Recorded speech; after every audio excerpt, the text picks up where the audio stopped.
Honorable Chancellor, Royal Global University of Assam, doctor A.K. पंसारी मेरे बड़े भाई और इस यूनिवर्सिटी के टीचर्स और मेरे स्टूडेंट्स, मेरे लिए आज बहुत खुशकिस्मती की बात है कि मेरे जैसा एक अदना इंसान को हमारे बड़े भाई पंसारी जी ने मुझे यहाँ बुलाया। मेरे पास कोई भाषा ज़बान है नहीं, मैं किस अल्फाज से इनका शुक्रिया अदा करूं। सबसे पहले मैं उस अल्लाह परमात्मा का, ईश्वर का शुक्रिया अदा करता हूं जिसने मुझे ये काबिल बनाया कि मैं आप लोगों के सामने आके खड़ा हो सकूं, और आप लोगों ने जो मुझे इसका इज्जत अफजाई और हिम्मत अफजाई किए है, मैं इसका तहे दिल से शुक्रिया अदा करता हूं। मैं भी आसाम हुजाई, आप सबको पता है, मेरे पिताजी 1950 में इन्होंने बिजनेस शुरू किया था। हुजाई के गांव है आनीलगर, 1921 में इनकी पैदाइश हुई। 2 महीने के बाद इनका पिताजी का डेथ हो गया, जो मेरे दादाजी थे। तो बहुत तकलीफ से जिंदगी गुजारे, चाचाओं के सहारे। बहुत इनको अच्छे से खाने का, कपड़े का भी जुगाड़ नहीं था। इनके मामूजात भाई, फूफीजात भाई लोगों ने सहारा दिया। जब इनका 14 साल उम्र हो गया था तो इन्होंने चावल का व्यापार शुरू किया था, मेरे पिताजी ने। मेरी दादी जो है, दादी को विडो थे, तो इनको किसी और एक नीलबगान एक जगह है, वहाँ पे दूसरे एक दादा से मेरी दादी की, उन्होंने सहारा दिए मेरे पिताजी को। यतीम जो बोलते हैं, ऑर्फेन, मेरे डैडी ऑर्फेन थे। तो इन्होंने जिंदगी में बहुत दुख देखा, सुख देखा। इसके बाद जब इन्होंने वो भला मानुस कहूँगा, उन्होंने वो सहारा मेरे पिताजी को दिए थे। तो इनके 3 भाई थे। एक बड़े भाई खेती करते थे, एक भाई को इन्होंने, मेरे पिताजी ने कारोबार शुरू किया 14 साल की उम्र में, और अपना भाई, बड़े भाई को भी इन्होंने देवबंद भेजा बड़े आलिम बनाने के लिए। मौलाना बन के, आसाम के एक मुफ्ती जो कहते हैं, मुफ्ती बन के आए थे। और मेरे पिताजी ने उस वक्त फिर आहिस्ता आहिस्ता 1950 में मुंबई में जाके इन्होंने कारोबार को शुरू किया। बिल्कुल ट्रेन से गए थे। उस वक्त उनके पास 100-200 रुपया था। 100-200 रुपया लेके मुंबई गए। बहुत तकलीफ का सामना भी करना पड़ा। मगर एक चीज़ है, आसाम में अल्लाह ने जो बरकत दिया, ऊपर वाले ने, फॉरेस्ट में, जो जंगल में जो लकड़ी जो बोलते हैं, अगर का लकड़ी, उसमें पिताजी जंगल में जाके वहाँ से असमीज लोग, जो बिल्कुल वहाँ के मिल असमीज लोग हैं, या तो गारो, मिजोरम से, नागालैंड से जाके लकड़ी खरीदते थे। वो अरब लोग इसको लेने आते थे। तो मुंबई में जाके मेरे पिताजी ने उसका व्यापार शुरू किया। 1960 में मोहम्मद अली रोड, नागदीबी में इन्होंने एक ऑफिस भी कर दिया था। वहाँ से कारोबार शुरू किया। फिर इन्होंने, जब बड़े हुए 7-8 साल, तो मैंने पिताजी को एक चीज़ करते हुए देखा कि बिजनेस, मतलब सुबह फजर में बिल्कुल सूरज उठने के बाद ही पहले उठ जाते थे। उठ के अपने घर के सामने फैक्ट्री लगा के रखे थे इन्होंने, और वहाँ से इतर निकलता था, स्टाफ भी थे। बचपन में हमने ये सब चीज़ देखा। तो पिताजी सुबह उठ के हिसाब किताब लेके बैठते, मगर सिर्फ 9 बजने के बाद समाज के काम में लग जाते थे। 9 से लेके 12 बजे तक कभी कोर्ट में जाना, कभी कभी ज़मीनी पट्टा डीसी के ऑफिस में जाना। तो मैंने देखा कभी अपने लिए नहीं गए, समाज के लिए। गांव में स्कूल बनाना है, गांव में मदरसा बनाना है, मस्जिद बनाना है, रास्ता घाट नहीं था, इलेक्ट्रिसिटी नहीं थी। तो उस दिन रात लोगों की मेहनत, लोगों की सेवा में लगते थे। तो वो चीज़ देख के बचपन से एक अंदर में एक प्रेरणा जो होता है, हौसला आया। पिताजी को देखा। 1990 में पिताजी का देहात हो गया था। आपको याद होगा 1990 में कुवैत में वो सद्दाम हुसैन ने जब इसको ये किया तो हमारा बहुत पैसा वहाँ चला गया, बैंकक्रफ्ट हो गए थे हम लोग 1990 में। तो पिताजी का उस वक्त हार्ट अटैक भी हुआ, उनका देहात हो गया। फिर हम 5 भाई थे, 5 भाई ने 1-2 साल के बाद मेरी ऊपर जिम्मेदारी, बहुत बड़ा जिम्मेदारी आ गया। मैं घर में चौथा नंबर हूं, मैं मदरसा में पढ़ा लिखा हूं, मगर जिम्मेदारी ऐसा कि बैंकक्रफ्ट भी है और भाई लोग हम अलग हो गए, 2 भाई अलग हो गए और 3 भाई हम एक साथ में। उनमें से एक मेरे बड़े हैं जो फारूक अनफर है और मैं और एक छोटा भाई शब्बीर अनफर, हम तीनों ने मिलकर बिजनेस शुरू किया। तो हमारा बिजनेस का सहारा पता है कौन बना? मेरी माँ बने। मेरा बैकबोन, मेरा बिजनेस का हौसला देने वाला कोई अगर है तो मेरी माँ है। मेरी माँ ने पूरा बिजनेस आसाम का, नामती से लेके नाहरुनी से लेके, ऐसा कोई गांव नहीं है जहां से मेरी माँ ने मुझे सपोर्ट नहीं किया। मेरी माँ एक परफ्यूमर है जो एक एक जगह 1 घंटे में बैठ के मोर देन 100 लोगों के साथ बार्गेनिंग करते थे। 2 तोला एक डेटोल का छोटा छोटा शीशी आता था, उस शीशी में मेरी माँ लोग अत्तर लेके आते थे, यहाँ सूंघते थे, हाथ में कम से कम 20 जगह, यहाँ से लेके यहाँ से यहाँ लेके 20 लोगों के सैंपल लगा के ओनली 1 मिनट में सूंघ के डिसीजन देते थे, ये प्योर है, ये प्योर नहीं। तो उनको माँ से हमने सब सीखा है, माँ ने हमें बैठ के सिखाया। और फिर मैं मुंबई चला गया। मुंबई जाने के बाद मेरे माँ ने कहा, बेटा फिक्र मत करो, मेरी माँ यहाँ पे है ना, और मेरे भाई फारूक भाई दोनों ने मिलके मुझे मुंबई में सपोर्ट किया। मुंबई जाने के बाद मुझे कोई जानता नहीं है, क्योंकि हमारे बड़े भाई जो थे, मेरे पिताजी के बड़े बेटे थे, तो उनका अच्छा बिजनेस और बहुत अच्छे इंसान भी है वो, और इन्होंने अपना कारोबार अलग अलग था इनका। तो हम जब गए तो लोग हमें पहचानते भी नहीं थे, हम खाली कहते थे हम अनफर का बेटा, तब पहचानते थे, मगर इस कंपनी को जानते थे, हमें नहीं जानते थे कि हम पढ़ाई करके अभी हमारा पढ़ाई खत्म हुआ। और पीछे से उस जमाने में इतना ज्यादा मैं परेशान था, तो मुझे मिलने वाला कोई आदमी अगर मिला तो एक जैन साहब है जिसका नाम प्रभात चंद्र जैन है। उनको मैंने कहा कि मेरी माँ की फैक्ट्री है और मेरे पास सिर्फ 300 तोला उस जमाने का 20 लाख रुपया का अत्तर था, है मेरे पास, और मेरे पास इसके अलावा कोई कैपिटल ज्यादा है नहीं, जो बाकी जो है स्लो मूविंग सामान है जो आप लोगे नहीं, ये चीज आपके लिए है, मैं लाया हूं, अगर आपको पसंद है तो ले लीजिए। और मैंने एक बात ये भी कहा कि मेरी माँ, इनको पता था कि मेरी माँ बिजनेस वोमेन है और मेरी माँ के पास फैक्ट्री है, वो भी होशियार आदमी थे, तो इन्होंने कहा ठीक है, आपकी मम्मी का अगर अत्तर है तो हम ले लेंगे। तो हमसे बार्गेनिंग करके इन्होंने अत्तर खरीदा। मेरी जिंदगी का पहला शुरुआत की बिजनेस से पिताजी के डेथ के बाद, उसमें जाके इनके साथ हमारा व्यवहार बढ़ा। 1 साल 2 साल गया, जाने के बाद मेरी मम्मी ने, मैं बैंकक्रफ्ट हो गया पूरा टोटली। मुंबई में कुछ दुबई से कुछ लोग आए, हमसे सामान खरीदे, कुछ कन्नौज के लोग थे, सामान खरीदे और उनका पैसा डूब गया, टोटली बैंकक्रफ्ट, नील। और मुझे मोर देन 1 करोड़ लोगों को पे भी करना है, कुछ नहीं मेरे पास। मेरे मम्मी का फोन मेरे पास आया, मैं मुंबई में आ रही हूं, तुम फिक्र मत करो।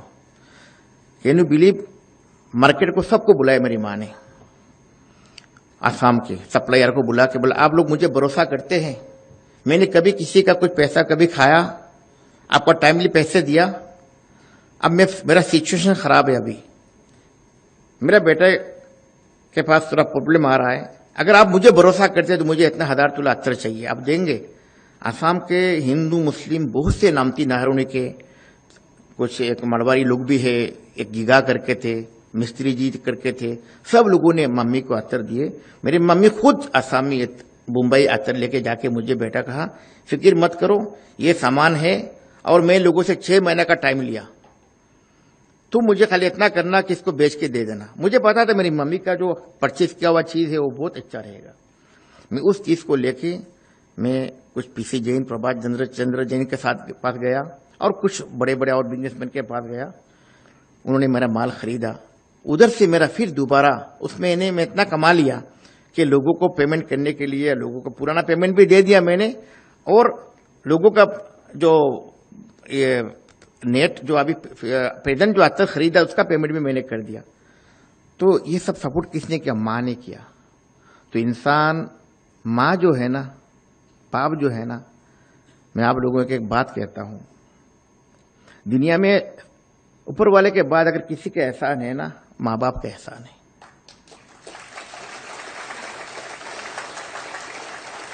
कभी आप जहां पे हो, आपके माँ बाप ने आपको जन्म दिया, जन्म होने से पहले जब पता चलता है कि मेरे वाइफ प्रेग्नेंट है, या माँ को पता चलती है मेरे बच्चा आने वाला है, माँ मंदिर में जाती है, मस्जिद में जाती है, प्रार्थना करती है। क्या करती है पता है? ये प्रार्थना करती है कि मेरे एक अच्छा औलाद हो, मेरे नेक संतान हो, जो मेरा नाम रोशन करे और आगे जाए। माँ बाप का एक ड्रीम होता है। फिर बच्चा पैदा होता है। बच्चा पैदा होने के बाद माँ बाप अपने जिंदगी के हर ख्वाहिश को बहुत पीछे रख के सिर्फ औलाद, बच्चों का फ्यूचर कैसा बने, उसमें लग जाते हैं। कोई काम करता है, कोई बिजनेस करता है, कोई मजदूरी करता है, कोई टीचर बनता है। रात दिन एक मेहनत किया, मेरे बच्चे, इनको मैं कैसा पढ़ाऊं, इनको कैसे मैं अच्छा शिक्षा दूं, उनका फ्यूचर कैसा ब्राइट हो। और जब वही बच्चे आगे बढ़ते हैं, मेहनत करते हैं, तो सबसे ज्यादा अगर खुशी किसी को मिलती है तो माँ बाप को मिलती है। मगर ऐसे भी दुनिया में बच्चे हैं, बहुत बच्चे हैं, माँ बाप के सपना को भी चकनाचूर कर देते हैं। आज माँ और बाप, एक माँ, आपको पता है जब बच्चा पैदा होता है 2 साल तक, पहले तो 6 महीना माँ रात को अच्छा से सोती भी नहीं है। बच्चे को दूध पिलाना, अपना खून पिलाती है। दूध खून से बनता है, खून पिलाती है। 6 महीना रात, साल भर बच्चा पेशाब करता है, माँ उस पेशाब में भी सो जाती है। ये बलिदान दुनिया में कोई दे नहीं सकता है माँ की जगह। और वही माँ और वही बाप रात दिन मेहनत करता है, लोगों से कर्जा लेता है, सूद में पैसा लेता है, बोरो करता है, उधार लेता है, लेके मेरे बच्चों का भविष्य कैसा अच्छा हो, मेरे बच्चों की जिंदगी कैसा अच्छा हो, इसका भविष्य कितना उज्जवल हो, माँ बाप का ही फिक्र होता है। मगर कोई अगर बच्चा उस वक्त शराब में, सिगरेट नोशी में या दूसरे कोई नशा की चीज में अगर लिप्त हो जाए, उस माँ बाप के दिल में कितना तकलीफ होता है। आप माँ बाप की अमानत हो, माँ बाप का एक ड्रीम हो आप लोग। माँ बाप ने आपको अमानत के तौर पर यहां भेजा है। इसके बाद आप किसकी अमानत हो पता है? टीचर की अमानत हो। आप कमरे में जाके, अपने रूम में जाके क्या करते हो, टीचर भी नहीं देख सकता है, ना माँ बाप देख सकते हैं। फिर अपने ज़मीर को पूछना, मैं क्या हूं, मैं किस पोजीशन में हूं। अगर आपको लगता है कि आप कोई बुरा लिफ्ट में, कोई बुरा संगत में चले गए, जैसा पंसारी जी ने कहा था अभी, 3 दिन अगर आप कोई बुरा इसमें लग जाएंगे तो आपको समझ लेना कि आपको हैबिट बन रहा है आपका। आप किसी ऐसे गलत हैबिट में मत जाइएगा जिससे जाके आपका भविष्य खराब हो। माँ बाप का सपने को मर्डर मत कीजिए। अगर कभी कल यहां से खुदा ना खास्ता माँ बाप को मैसेज जाता है कि आपका बच्चा पढ़ने आया है और आके फिर यहां पे इसका पढ़ना लिखना तो दूर की बात है, पढ़ाई में ध्यान नहीं है, दूसरा कोई ऐसा गलत चीजों में लिप्त हो गया, तो माँ बाप को कितनी शर्मिंदगी होगी। जो माँ ने पैदा किया, जो माँ ने रात दिन मेहनत किया, बाप ने रात दिन काम करके, मेहनत करके, बोरो करके आप लोगों को यहां तक लाया। रॉयल ग्लोबल यूनिवर्सिटी आसाम का, मैं कहूंगा एशिया, हिंदुस्तान का 2-3 नंबर में एक नंबर है। आसाम का तो सबसे, नॉर्थ ईस्ट का सबसे बड़ा एक शान है आसाम का। आसाम का एक शान है, हमारे लिए गौरव की बात। हम जहां दुबई में जाते, लंदन में गया मैं, यूनिवर्सिटी, रॉयल ग्लोबल यूनिवर्सिटी का बात मैंने लोगों से किया। हमारा आसाम में एक यूनिवर्सिटी ऐसा है और आपको यहां पढ़ने का मौका मिला। कम स्टूडेंट ऐसे होंगे जिनको ऐसा मौका मिलता है यहां पढ़ने का। मगर आज जो माँ है ना, मैं माँ के बारे में जब कहता हूं, मेरी माँ से, अभी मेरी माँ पता है अभी 30 साल में है, अभी वो अल्जाइमर है, पहचानते नहीं है। अगर पहचानते भी, वो कह नहीं सकते कि तुम मेरे बेटे हो। 2 साल पहले मेरी माँ बात करती थी। आप अगर कुछ बन के दिखाएंगे, कुछ करके दिखाएंगे और सक्सेसफुल बन के जब बनेंगे और माँ बाप के पास जाएंगे कि माँ, मैं आज, आपने मेहनत किया, आपने जो हमारे लिए ख्वाब देखा था, आज मैं डॉक्टर इंजीनियर बनने के काबिल हो गई हूँ, मैं डॉक्टर बन के आया हूँ, इंजीनियर बन के आया हूँ, ये मेरा सर्टिफिकेट है।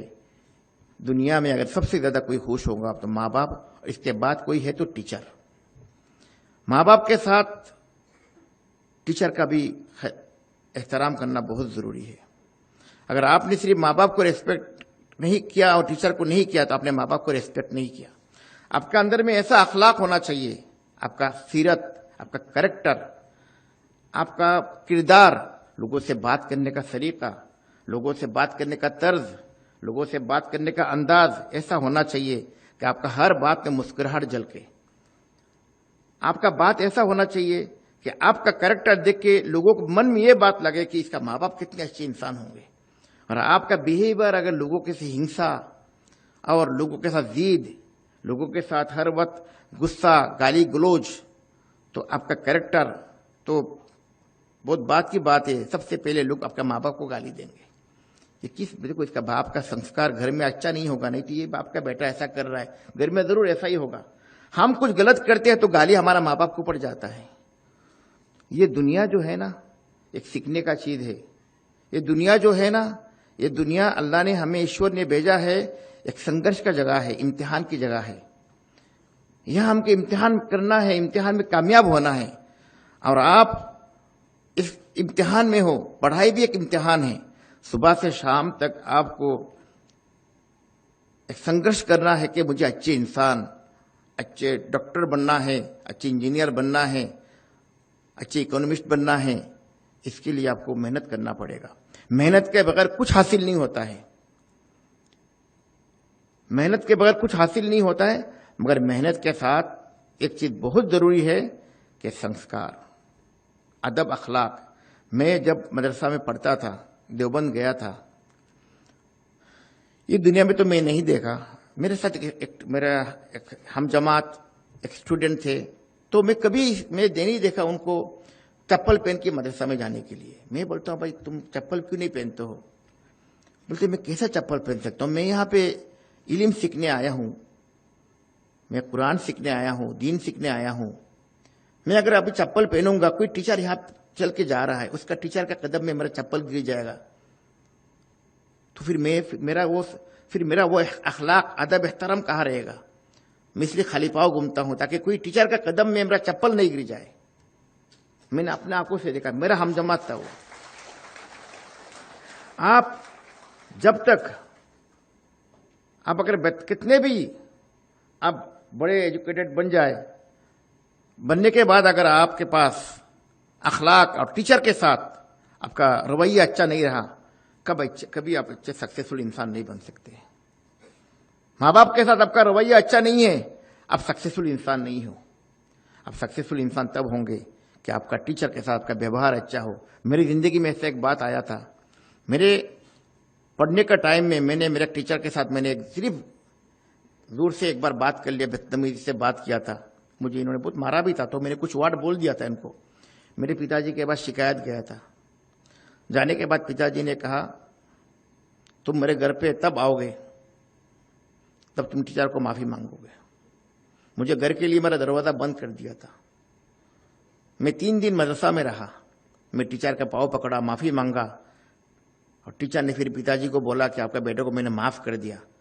फिर टीचर मुझे मेरे पिताजी के पास लेके आए। मैं टीचर को भी पाँव पकड़ के माफी मांगा, पिताजी को भी मांगा, मम्मी को भी पाँव पकड़ के माफी मांगा, तब मुझे माफ किया गया। हालांकि मैंने एक ही गलती के मामूली एक अल्फाज, एक मामूली वर्ड बोल दिया था, जोर से चिल्ला के बोल दिया था, बस इतना ही था। मैंने कोई गाली गलौज भी नहीं किया था, बस जबान से एक अल्फाज गलत निकल गया। सेम मेरे बड़े भाई पोस्ट मास्टर स्कूल में गए, पोस्ट ऑफिस गए थे, हुसैन अहमद अनफर। तो जाने के बाद कुछ सामान भेजना पार्सल में, तो उन्होंने पोस्ट मास्टर से कुछ बदतमीजी से बात कर दी थी। वो अभी हाई स्कूल में पढ़ रहे थे, क्लास 10 में। पिताजी ने बुलाया, तुमने ऐसा क्यों किया? कहते ही मेरे बड़े भाई जगह में बहुत बिल्कुल बेहोश होकर गिर गए। कम से कम आधा घंटा सेंसलेस हो गए, डर के मारे कि हमने बड़ों के साथ बेअदबी किया। अब पिताजी के पास पता चल गया, कितनी शर्मिंदगी की बात है। तो हमारे घर में एक संस्कार था, पिताजी से हमने सीखा है। आप सक्सेसफुल इंसान पता है कब बनता है? आज हम जब बिजनेस कर रहे। मैं दुबई गया, मेरे बच्चे 3 बच्चे मेरे साथ बिजनेस में हैं, मेरी लड़की भी साथ बिजनेस में है, क्योंकि वो दादी को अपने आइडियल मानती है। मेरे माँ से सीखी उसने, फातिमा अनफर नाम है उसका, आपने सुना होगा। मेरे साथ तीनों बेटे को मैं एक बात हमेशा कहता हूं, कोई भी बिजनेस, आप लोगों को बोलता हूं कि आगे जाके आप बिजनेस करोगे, बिजनेस में सबसे पहले इंसान को देखना पड़ेगा कि मेरे पास कितना पैसा है और इसमें कितना प्रॉफिट कितना लॉस है। एक प्रोजेक्ट बनाना पड़ेगा आपको, क्योंकि कोई भी काम के लिए आप अगर अंधाधुंध किसी से फाइनेंस ले लिए, कभी जिंदगी में कोई बिजनेस शुरू करने से पहले कभी बैंक लोन मत लीजिएगा। ये आपको मैं कह रहा हूं, ये हम लोगों मेरा एक्सपीरियंस लाइफ का है। आपने बैंक लोन पहले ही ले लिया, फंस जाओगे आप। अगर आपका बिजनेस बहुत आगे निकल गया, आपका लगता है कि आपका इतना फाइनेंशियल इतना आप मजबूत हो गया और बिजनेस को आगे बढ़ाना है, दिस डिफरेंट थिंग, मगर मैं इसके लिए भी आपको प्रेफर नहीं करूंगा कि आप बैंक लोन लीजिए। मैंने जिंदगी में बैंक का लोन नहीं लिया, मेरे पास बहुत संघर्ष आया, परेशानी आई, क्योंकि हमारा धर्म में, जैसा इन्होंने कहा धार्मिक आदमी, हमारे धर्म में सूद जो है ना हराम है, तो हम बैंक लोन नहीं ले सकते हैं, तो हम सूद नहीं ले सकते हैं। इंटरेस्ट जो होता है भले 4% हो या 10% हो, तो हमारे वहां पे इस्लामिक वे है, हम लेते हैं, मगर मैंने अभी तक लिया नहीं, कुछ लोग लेते हैं। तो मैंने मेरे बच्चों को मैंने कहा कि आप बिजनेस जो भी करो, जो नॉलेज उसको करो। आप ऐसे ही कोई आदमी आकर कहेगा कि ये बिजनेस करो, मुझे पता नहीं बिजनेस, बिल्कुल हाथ नहीं लगाना। पहले छोटे पैसा से शुरू करो। आप देखना, आपको अगर जमा खर्च, हमारे जबान से कहावत है, हिसाब से बादशाह बेहिसाब से फकीर। ओ खर्चा रुपया और आमदनी अठाना, ये नहीं होना चाहिए। आपके पास पूरा अकाउंटेबिलिटी, आपका अकाउंट्स मेंटेन होना पड़ेगा। पैसा कितना पैसा आपने लगाया, कितना पैसा का प्रोजेक्ट है, एक सामान कितने का खरीदारी कर रहा हूं, सैलरी कितनी देनी है, इनकम कितना है, प्रॉफिट एंड लॉस सब, क्योंकि सीए साहब भी है, तो इनको पता है, मैं बोलने की जरूरत ही नहीं है। तो हमने इसमें शुरू किया, मेरे मम्मी ने मुझे सिखाया कि कोई भी काम शुरू करने से पहले बेटा हमेशा देखना, अकाउंट्स को देखना कि तुम्हारे पास पैसा कितना है। और एक काम करना, पिताजी का भी ये हमारे पास हमेशा मशवरा था, कोई भी जब भी बिजनेस करो, बिजनेस में हमेशा इस ध्यान रख, तुमको जो नॉलेज है। तो मैं क्या करता हूं, हमारा कंपनी का सक्सेसफुल का जो राज है, मैं हमेशा जो भी सामान खरीदता हूं ना, मैं ये चीज जो सीखा हूं, मेरे पिताजी से भी सीखा हूं और जैन साहब से भी सीखा हूं। मैं थाईलैंड में गया, इन्होंने कहा नहीं, हम जो भी सामान ऊद वगैरह खरीदेंगे ट्रेडर से नहीं खरीदेंगे, हमको डायरेक्ट मैन्युफैक्चरर से खरीदना है। अगर आपको कामयाबी तब मिलेगी आप डायरेक्ट मैन्युफैक्चरर से लोगे तो, क्योंकि आपके मैन्युफैक्चरर से लेकर ट्रेडर्स तक आके एक 20% 30% मार्जिन बीच में रह जाता है। हमेशा जब भी कुछ खरीदना होगा, परचेज करना होगा, आपको डायरेक्ट जाके मैन्युफैक्चरर से खरीदिए। आप खुद मैन्युफैक्चरर बन जाइए, अगर आपके पास कैपेसिटी है, तब जाके आप कामयाब होंगे। हम लोगों ने हमेशा, इवन चाइना हो, रशिया हो, मैं यूरोप से, पूरा यूरोप के कंट्री से कुछ सामान खरीदता हूं, जर्मन से खरीदता हूं, मैं यूएसए से खरीदता हूं, तुर्की से खरीदता हूं, सिंगापुर, मलेशिया, इंडोनेशिया। एक अलग बेल्ट है हमारा अगरुड का, परफ्यूम का अलग बेल्ट है। तो उसमें जब हम लेते तो रॉ मटेरियल जो लेते हैं ना, बिल्कुल रोड से लेते हैं बिल्कुल। तो हमारे लिए फायदा क्या होता है, हमारे कंपटीटर्स बहुत होते हैं, कंपटीटर्स जब ये सामान मैं खरीद के लाता हूं तो मैं इनके जो ट्रेडर्स जो बेचता है, ऐसे मैं मैन्युफैक्चरर, क्योंकि मेरे पास फैक्ट्री भी है, तो मैं इस चीज को बहुत सस्ते भाव में मार्केट में सेल भी कर सकता हूं, प्रॉफिट भी अच्छा होता है। तो मार्केट से कंपटीशन होता है। तो आपके सबसे पहले कोई भी चीज में अगर आप बिजनेस में हाथ डालना चाहोगे तो पहले उस चीज का नॉलेज को गेन करें। 1 साल तक बिजनेस करने से पहले भले थोड़ा खर्चा हो जाए, उसके ऊपर नॉलेज हासिल करें। मैं इसको फौरन, किसी ने कह दिया बिजनेस में भाई 10 लाख रुपया, 2 लाख 50,000 लगा दो, मत लगाइए। पहले इसके ऊपर नॉलेज गेन कीजिए कि बिजनेस में मेरा फायदा होगा, नुकसान होगा। एक बार नॉलेज हो जाएगा ना, नोबडी कैन चीट यू, कि कोई आपको नहीं। अब हम देहरादून खरीदते, मेरे पास GCMS मशीन है, वर्ल्ड का लेटेस्ट टेक्नोलॉजी का मशीन है, पहले नहीं था। मशीन में हम जब इसको एक ड्रॉप देते हैं, मशीन बता देता है इसमें कितना सॉल्वेंट है, कितना आपका DOP है, इसको DEP फॉर्म बोलते हैं, और कुछ इसमें फैटी एसिड कितना, जैसा हम कोई भी चीज अगर हम एक ट्री को हम काटते हैं, इसमें अगर उनका फंगस आता है, उस फंगस में से जो फैटी एसिड होता है, कभी हम इसको जब ब्लैक जो फंगस होता है उसमें स्मेल पैदा होता है। वो बड़ी लंबी कहानी है, अगर बोलूंगा तो 1 घंटा लग जाएगा। तो उसको हम जब इसमें फैटी एसिड को निकालते हैं, फंगस को निकालते हैं, तो उसमें से जब हम उसको प्रोडक्शन में डालते हैं, उसमें से कुछ चीज फैटी एसिड बोलते हैं जो सफेद वाला निकल जाता है, वो भी हम जब इसमें देते हैं तो मशीन बता देता है कि इसमें फैटी एसिड इतना है। तो हम बार्गेनिंग जो करते हैं ना, फैटी एसिड की कीमत कम है और जो मेन फंगस ब्लैक है उसका कीमत ऑयल का ज्यादा है, लिक्विड का। तो इसमें प्योरिटी कितना है, फैटी एसिड कितना है, पूरा ग्राफ बता देता है। तो हम जब बार्गेन आसाम आते हैं या इंडोनेशिया जाते हैं, मलेशिया जाते हैं, तो हम जो मार्केट में पहले हम 10,000 में जो खरीदते थे 5 तोला 10 ग्राम, आज हम 4,000 में खरीद सकते हैं, बिकॉज ऑफ टेक्नोलॉजी। आपका नॉलेज नहीं होगा तो कुछ नहीं। कोई भी काम बिजनेस करने से पहले, कोई भी डॉक्टर बनना है, इंजीनियर बनना है, आपको नॉलेज के बगैर कुछ नहीं होने वाला है। मैं ज्यादा वक्त नहीं लूंगा आपका। मेरे बच्चे जो है आज अभी अमेरिका में, यूएस में गए हैं, अब्दुल्ला, उबैदुल्ला, अहमदुल्ला, तीनों बच्चे अभी फिलहाल यूएस में, आज भी जाके लैंड किए कुछ देर पहले। वहां पे लास वेगास में एग्जीबिशन है हमारा 60 कंट्रीज में फिलहाल डिस्ट्रीब्यूशन है, मोर देन 45-50 आउटलेट्स है हमारा, और सक्सेसफुल बिजनेस है हमारा। मगर एक बात यह है, सक्सेसफुल किसको कहते हैं, मैं अभी इसमें आऊंगा। सक्सेसफुल आप तब होंगे ना, आपका ये पैसा को गरीबों के पास, लोगों के पास पहुंचा सकते हैं तब। ये पैसा मेरा नहीं है, हम तो ह्यूमन है, अल्लाह ने हमें सबसे अच्छा जीव बनाया, जो बेस्ट ह्यूमन इंसान, हमें कोई पशु नहीं बनाया है। हम अपना फिक्र करेंगे नहीं होगा, हम अपने लिए सोचेंगे नहीं होगा, आपको हमेशा दूसरों का ख्याल करना पड़ेगा। आप अपना पैसा को अगर खाली अपने बच्चों के लिए, अपने भविष्य के लिए बना के बिल्डिंग बना के आपका कई बिल्डिंग बन गया, कोई आपका मैन्युफैक्चरिंग इंडस्ट्री बन गया, बहुत कुछ बन गया, मगर आप किसी का दुआ नहीं आपके अंदर में, you are not successful person.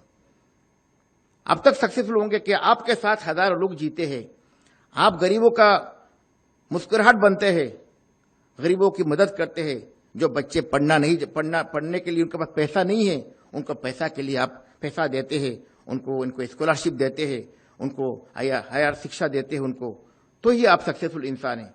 हमेशा इंसान को अपने ज़मीर को पहले देखना चाहिए कि मैं किस पोजीशन में हूं। पैसा है सिर्फ मैं अपने लिए कर रहा हूं, कुछ दूसरों के लिए। हमेशा एक बात कहता हूं, ये ईश्वर ने, अल्लाह ने हम सबको पैदा किया। कुरान में है, कुंतुम खैरा उम्मतिन उखरिजत लिन्नास तअमुरूना बिल मारूफ व तनहौना अनिल मुनकर। अल्लाह ताला कुरान में बोलते हैं, ईश्वर बोलते हैं, तुम बेहतरीन इंसान हो, तुम बेहतरीन इंसान हो, तुम लोगों के लिए निकलो, सेवा के लिए निकलो और लोगों के लिए भलाई का हुक्म दो, अब बुराई से रुको। अब कुरान कहता है, ईश्वर कह रहे, इसका मतलब हमारा खाली लोगों के लिए, मतलब ये नहीं कहा कि खाली बच्चों के लिए, लोगों के लिए। अभी हम एक दिन हमें मरना पड़ेगा, हमारा किताब में, कुरान में, हिंदू धर्म में, सनातन में भी है, मरने के बाद स्वर्ग नरक है, ईश्वर के सामने जाना पड़ेगा सबको ये जवाब देना, आपने जिंदगी कहाँ बिताया, अच्छे काम में, बुरे काम में, माँ बाप को धोखा दिया, पढ़ाई के वक्त में अच्छा से पढ़ा, अपने गलत काम में आप कहीं लिप्त हो गए, हर चीज का कुरान में अल्लाह कहता है, या जो डे ऑफ जजमेंट के दिन, माली हाज़ल किताब, हर इंसान जब इनको सर्टिफिकेट मिलेगा कि आप नर्क में चले जा रहे हो, कुछ लोगों को स्वर्गीय होंगे वो खुश हो जाएंगे, देखो मेरे पास मुझे सर्टिफिकेट मिल गया, आज हमें कोई अवार्ड मिलता है, दुनिया को दिखाते हैं मुझे सर्टिफिकेट मिल गया। ऐसा ईश्वर के सामने एक दिन सबको जाना पड़ेगा। जाने के बाद लोग कहेंगे, माली हाज़ल किताब ला युगादिरु सगीरतन वला कबीरा। कुरान कहता है, ये कौन सा किताब है कि सुबह से शाम तक मैंने जो जो काम किया, चुप के किया, दिखा के किया, माँ बाप ने नहीं देखा, कम्युनिटी की नहीं देखा, मैं बहुत गलत काम किया, मैं गलत मत, हर इंसान गलत मैं कहना नहीं चाहूंगा, बहुत से गलत काम किया, चोरी किया, डकैती किया, मर्डर किया, और भी गलत रिलेशन रखा, ये सब चुप के किया, किसी को पता नहीं, मगर ऊपर वाले को पता है, ईश्वर को पता है। आज मोबाइल में आप क्या कितनी स्टेप चल रहे हैं, मोबाइल बता देता है, आपका सांस कितना जा रहा है, कितना अपना कितना आप ब्रीथ ले रहे, सब मोबाइल बता देता है आपका। तो ईश्वर के पास हमारा किताब में कुरान कहता है इधर एक देवता है, यहाँ एक देवता है। आपका फरिश्ते जो होते हैं ना, देवता प्रोटेक्ट करते हैं आपको, ये फरिश्ते प्रोटेक्ट करते हैं। आप चलते हो ना, फरिश्ते आपका सहारा देते हैं। गॉड ने आपके लिए रखा है, और आप अच्छे काम करते हो, ये आपके लिए लिखते रहते हैं, कुरान कहता है। और अब बुरे काम करते हो, किसी को गाली दिया आपने, किसी को मारा, किसी को पैसा दबा दिया, किसी को नाहक अपने कत्ल कर दिया, तो यहाँ पे सब लिखा जा रहा है, हर चीज लिखा जा रहा है, कुछ भी अपने क्या लिखा जा रहा है। तो कुरान कहता है कि क़यामत के दिन, डे ऑफ जजमेंट के दिन, जब इनके पास ये सनद सर्टिफिकेट दिया जाएगा कि वह ये गो टू हेल, तो क्यों, मैंने क्या किया, तो वो जब देखेगा अपना सबको कारनामा को कि मैंने जिंदगी में क्या किया, उसका बालिग होने से लेकर मरने दम तक उसका एक एक चीज, उसने चुप के अंधेरे में मोबाइल में क्या देखा, आंखों में क्या गुनाह किया। हमारे यहाँ पे गुनाह पाप, अगर आपसे आंख से भी कोई पाप करते उसका भी पकड़ है। इसलिए हम नमाज पढ़ते, वुजू करते ना, तो दुआ करते हैं कि आंख का गुनाह जो है वुजू करने के पानी से धुल जाए वो।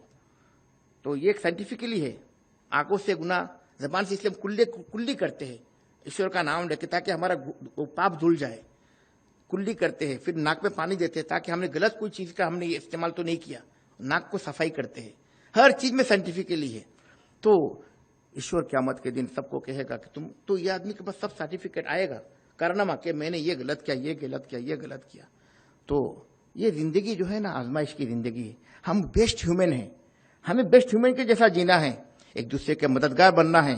सक्सेसफुल इंसान तब बनेंगे आप कि आपने अचीव कर लिया, आपने डॉक्टर बन गए, इंजीनियर बन गए, आप सिर्फ शादी किए, माँ बाप को भूल गए।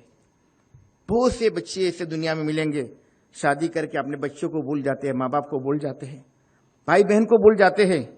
आप सक्सेसफुल इंसान नहीं हो। जो माँ बाप ने एक ड्रीम देखा आपके लिए, एक बीवी, ओके, बीवी का हक है, उनको पूरा एक मर्यादा जो बोलते हैं हम, मर्यादा उनको दो, इनकी इज्जत अपने जगह, माँ बाप की इज्जत अलग है। कुरान कहता है वक़ज़ा रब्बुका अल्ला तअबुदू इल्ला हिया व बिल वालिदैनि इहसाना इम्मा यबलुगन्ना इंदकल किबरा अहदुहुमा औ किलाहुमा फला तकुल लहुमा उफ़्फ़िन व कुल लहुमा क़ौलन करीमा। कहते ईश्वर बोलता है कि मेरे साथ किसी को शरीक मत करो। इसके बाद ईश्वर क्या कहता है, माँ बाप के साथ अच्छा सलूक करो, माँ बाप के साथ हुस्न सलूक करो।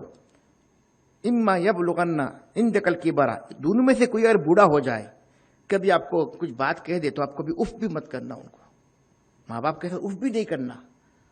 वक़ुल लहुमा क़ौलन करीमा, उनके साथ नरमी से बात करना। कभी माँ बाप से चिढ़ के, माँ बात कैसा मत करो, आप मुझे पैसा नहीं भेजोगे क्या, चिल्ला के कभी माँ बाप से बात नहीं करो। कुरान कहता है वख़्फ़िज़ लहुमा जनाह ज़ुल्लि मिनर रहमा। वो जब माँ बाप बुलाएंगे आपको, पेरेंट्स बुलाते हैं ना, तो अपने पर को, जैसा जख्मी परिंदा कभी कोई शिकार करता है, गिर जाता है, पर मिला, पल ऐसा पर को फैला के माँ बाप के सामने जब जाओ तो बिल्कुल अपने आप को झुका के, माँ आपने मुझे क्यों बुलाया, बाबा आपने मुझे क्यों बुलाया, कभी इनसे गुस्सा से बात नहीं करना। They are your parents. ईश्वर कहता है, हम नहीं कह रहे, ईश्वर की मेरे बात अगर किसी को रिस्पेक्ट करो, माँ बाप को करो। बाद में क्या, वक़ुल लहुमा क़ौलन करीमा, उनके साथ नरमी से बात करो। और आज हकीकत में सबसे ज्यादा लोग तकलीफ देने वाले माँ बाप को ऐसा हर्ट करते हैं, हम लोग इतना तकलीफ देते हैं, माँ बाप का ख्वाब को चकनाचूर करते हैं।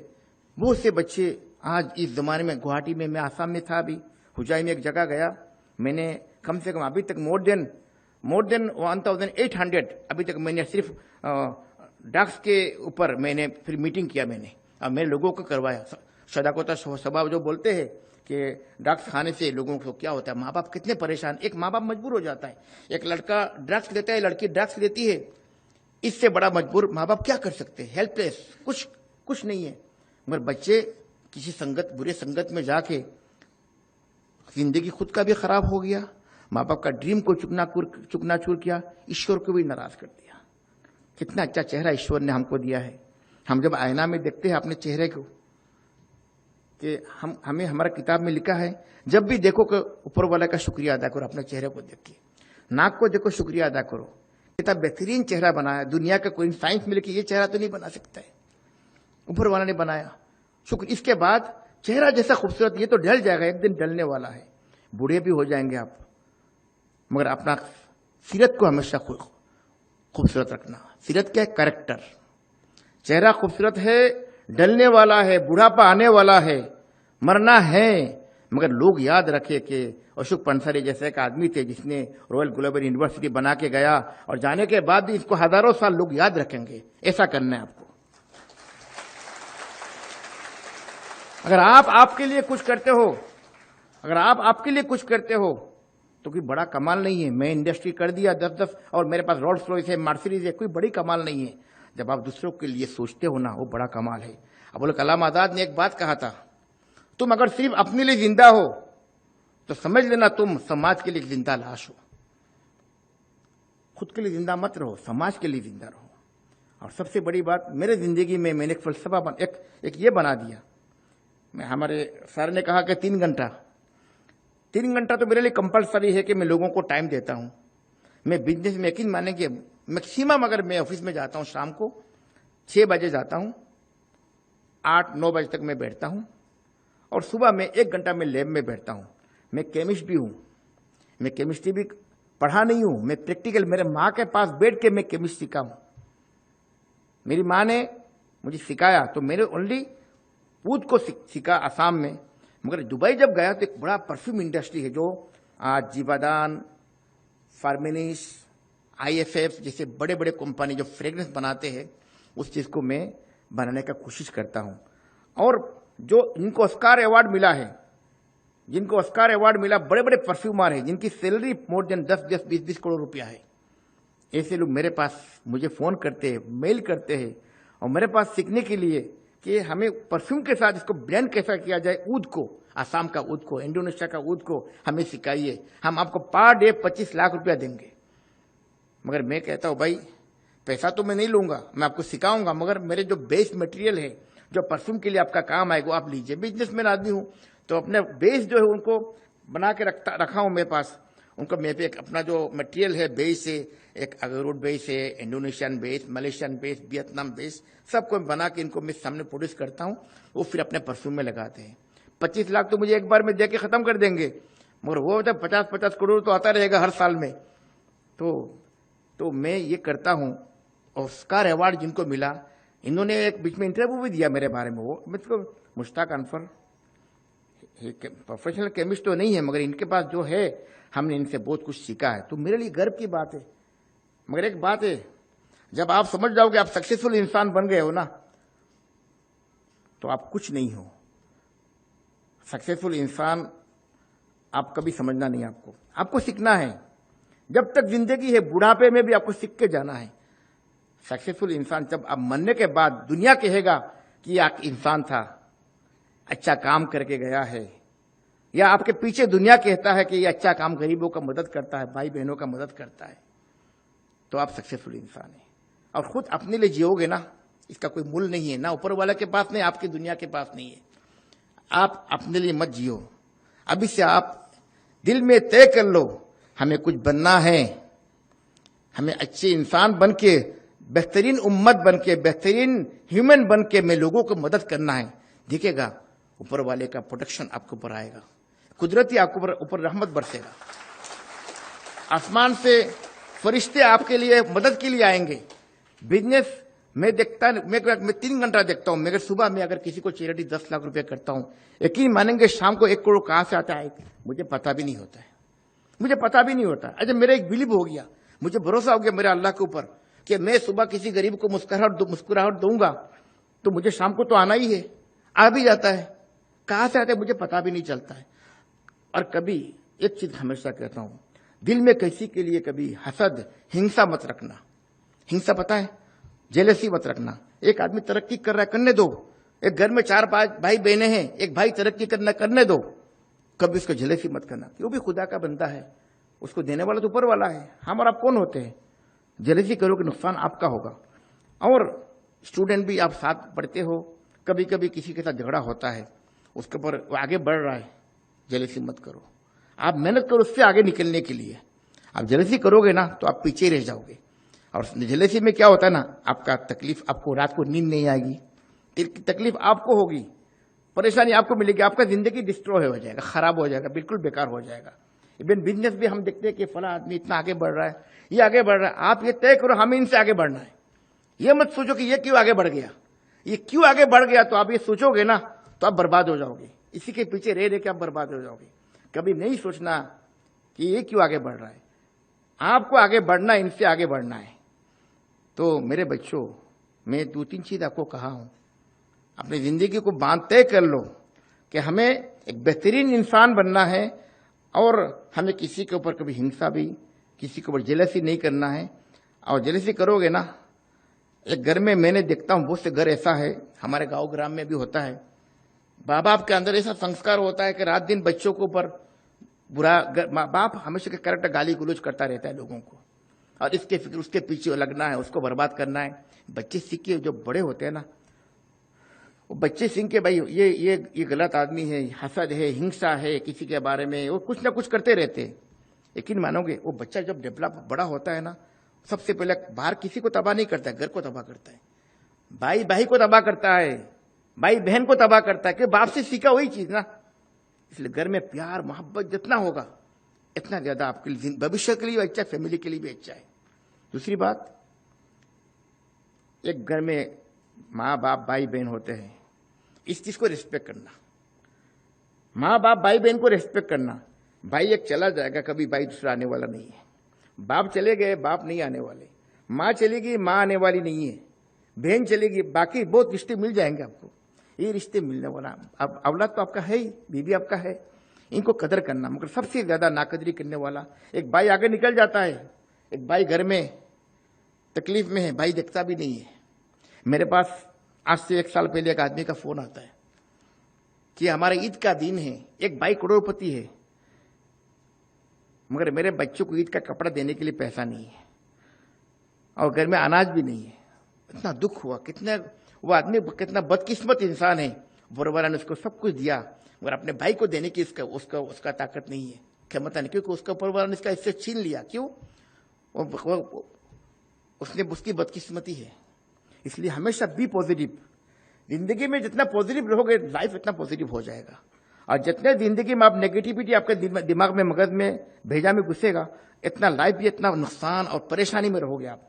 आपका मन में जब बूढ़े हो जाओगे ना, ये शांति होना चाहिए, मैंने किसी को गाली नहीं दिया, किसी को नुकसान नहीं पहुंचाया, किसी को कभी पीठ पीछे बात नहीं किया, किसी का पैसा नहीं लिया, किसी का माटी जमीन नहीं दबाया, मैंने टीचर को कभी तकलीफ नहीं दिया, माँ बाप को कभी तकलीफ नहीं दिया। जब मरोगे ना, बड़े सुकून से मरोगे।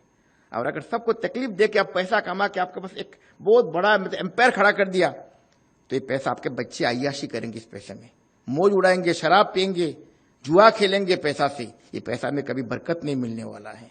ये तो अगर मेरे बच्चों, मेरे खुशकिस्मती है कि मैं आज यहाँ पे आया हूँ, कहने के लिए बहुत कुछ है। सक्सेसफुल इंसान अगर बनना है तो इस चीज का ख्याल रखना कि पैसा पैसा पैसा नहीं है। पैसा के साथ आपको लोगों को साथ मिलजुल के प्यार मोहब्बत, भाई बहन को कदर करना, समाज को पुपी है, चाचादाद भाई है, और कम्युनिटी है, नेबर है। आप हदीस में आता है कि आपका जो नेबर है, अगर वो भूखा है और आप अच्छा से खाते हो तो आप अच्छे इंसान नहीं हो। मोहम्मद प्रॉफिट बोलते आप अच्छे इंसान नहीं हो। हमारे यहाँ तो आप अच्छे मोमिन मुसलमान भी नहीं हो। पड़ोसी कोई भी हो सकता है, मगर आज हम अच्छे से खाते हैं, हमारे घर में अच्छा खाना पक रहा है, अच्छा खुशबू जा रहा है, पड़ोसी का घर में खाना ही नहीं पक रहा है। अब बताओ भगवान ईश्वर आपको कैसा माफ करेगा? सोचो सबके लिए। और ये टाइम आपका, ये वक्त है आपका, आप अभी सोचिए, अपने आप को डेवलप कीजिए, देखिएगा आपका जिंदगी कितना आराम से जाएगा। और एक खाली एक चीज कहूंगा, हदीस में आता है, हमारे मोहम्मद प्रॉफिट बोलते हैं, इज़ा मातल इंसानु इनक़ता अन्हु अमलुहु इल्ला मिन सलासा, इल्ला मिन सदक़तिन जारिया अव इल्मिन इंतफ़अ बिही अव वलदिन सालिहिन यदअू लहू। इंसान जब मर जाता है ना, मरने के बाद जो पुण्य मिलता है बंद हो जाता है। तो 3 चीज ऐसा है, मरने के बाद उसको पुण्य मिलते रहता है, उसको वो वहां जमा होता रहेगा। क्या क्या? सदका जारिया। आपने एक रॉयल ग्लोबल यूनिवर्सिटी बना के रखा है, जितने लोग, जिन ये बच्चे स्टूडेंट यहाँ के पढ़ेंगे और इल्म लेंगे, शिक्षा हासिल करेंगे, तब तक वो जो मर गया, कोई मरना तो सबको है, मरने के बाद उसको वहां पे उसको स्वाब मिलता रहेगा, उसके नामा अमाल में वो बिल्कुल आता रहेगा। दूसरा क्या है? इल्म इंतफ़अ बिही। जो टीचर्स है, टीचर जो पढ़ाते हैं बच्चों को, शिक्षा देते हैं, ज्ञान देते हैं, आप ज्ञान हासिल करके दूसरों तक ज्ञान पहुंचाते हैं। ये जब तक हम जो प्रलय कहते, क़यामत बोलते, एक दिन आने वाला है, ये आपका मरने के बाद भी ये टीचर जब चले जाएंगे दुनिया से, मगर ये टीचर का यहाँ पढ़ा के तो कुछ दिन 10 साल 50 साल जिंदगी पढ़ाई इन्होंने, मगर उनका हजारों साल लाखों साल तक उनको इसका पुण्य मिलता रहेगा। तीसरा है क्या पता है, अव्वलदीन स्वालिहीन यदुलहु, जो नेक बच्चे हैं, माँ बाप गुजर जाएंगे, माँ बाप मरने के बाद जो माँ बाप के लिए दुआएं करते हैं, माँ बाप के लिए चैरिटी करते हैं, माँ बाप के लिए अच्छे काम करते हैं, माँ बाप के लिए कुएं खुद के देते, माँ बाप के लिए स्कूल बनाते हैं, माँ बाप के लिए कॉलेज बनाते हैं, ये कौन बच्चा बना सकता है? अच्छा बच्चा बना सकता है। प्लीज ऐसा वक्त, ऐसा कुछ मत कीजिए। माँ बाप जिंदा रहते हुए अगर किसी ने माँ बाप को तकलीफ दिया होगा, पाँव पकड़ के माफी मांगिए। टीचर अगर कोई है किसी को तकलीफ, उनको पाँव पकड़ के माफी मांगिए। आप पढ़ लेंगे, अच्छे शिक्षक भी नहीं बन सकते, ना अच्छे डॉक्टर बन सकते, क्योंकि आपके साथ दुआ नहीं है। माँ बाप का दुआ लीजिए, माँ बाप का बदुआ मत लीजिए। हदीस में आता है कि भगवान ईश्वर अल्लाह वो से सदा दुनिया से नहीं देंगे, उसको दुनिया में दे देंगे, आखिरत में वहां दे देंगे, मगर कुछ सदा है दुनिया में दे देते हैं। जो माँ बाप के साथ और टीचर के साथ में बेअदबी करेगा, तकलीफ देगा, उसका बच्चे उसको दुनिया में सजा देंगे, उसको वहां तो मिलेगा सजा, यहां पे भी मिलेगा। तो हमेशा इनका कदर करना माँ बाप का। और मैं आप लोगों को बहुत शुक्रिया अदा करता हूं, दोबारा हमारा पंसारी जी को बहुत शुक्रिया अदा करता हूं। आप लोगों ने मुझे बुलाया यहाँ पे, मुझे कुछ कहने का मौका मिला, और मैं इस काबिल भी नहीं हूं कि कहने के लिए, मगर फिर भी कुछ कहा जो अल्लाह ताला से दुआ करते हैं ईश्वर से कि मुझे भी इसका अमल करने की तौफीक अता फरमाए, और आप लोगों को भी। वो आखिरी दवान अल्हम्दुलिल्लाह रब्बिल आलमीन।